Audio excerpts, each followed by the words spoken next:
नियतिपुर एक ऐसा गांव जिसके बारे में लोग कहते हैं कि यहाँ सब कुछ शांत है, लेकिन कोई यह नहीं कहता कि यहाँ की शांति बहुत कुछ छुपाए हुए है। सुबह के समय नियतिपुर बिल्कुल किसी भी आम गांव जैसा लगता है। कच्ची गलियां, मिट्टी की खुशबू और बच्चों की हंसी। लेकिन यह हंसी सूरज के साथ ही ढल जाती है। नियतिपुर में एक अजीब नियम है।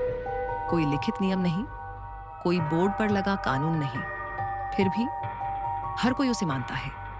शाम होते ही घर के दरवाजे बंद हो जाते हैं, खिड़कियां आधी रह जाती हैं और लोग बिना वजह बाहर देखना भी छोड़ देते हैं, क्योंकि यहाँ माना जाता है जो नियतिपुर को ज्यादा देखने की कोशिश करता है, नियतिपुर उसे भी देखने लगता है।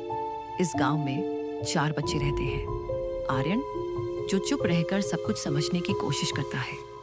मीरा, जिसे हर छोटी बात में भी कोई गहरी वजह दिखाई देती है।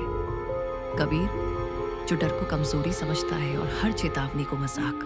और रिया, जिसका दिल बहुत जल्दी समझ जाता है कि कब कुछ गलत होने वाला है।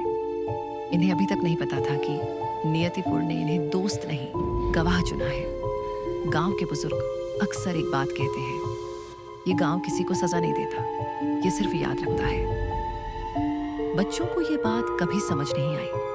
आखिर कोई गांव किसी को कैसे याद रख सकता है। उस दिन की शाम साधारण नहीं थी।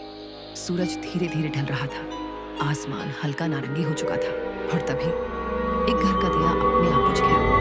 कोई हवा नहीं चली थी, कोई पास नहीं था, फिर भी दिया बुझ गया। नियतिपुर ने पहला इशारा दे दिया था। उसी पल आर्यन की नजर जमीन पर गई। वहां मिट्टी पर एक अजीब सा निशान बना हुआ था। न वह कदम था, न पंजा। वह ऐसा था जैसे किसी ने जानबूझकर छोड़ा हो, जैसे कोई कह रहा हो, देखो और याद रखो। बच्चों को बेचैनी हुई, लेकिन उन्होंने डर को शब्द नहीं दिया, क्योंकि डर तब और बढ़ जाता है जब उससे बोला जाए। रात उतर आई। नियतिपुर की रात बहुत अलग होती है। यहाँ रात में कुत्ते नहीं भौंकते, पत्ते भी कम हिलते हैं, जैसे पूरा गांव सांस रोककर किसी चीज का इंतजार कर रहा हो।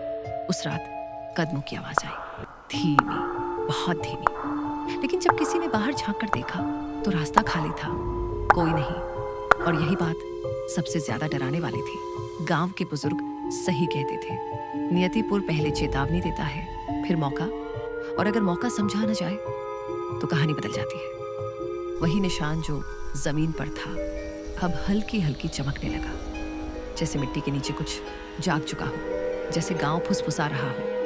और तभी आर्यन के घर की खिड़की के बाहर एक परछाई दिखाई दी।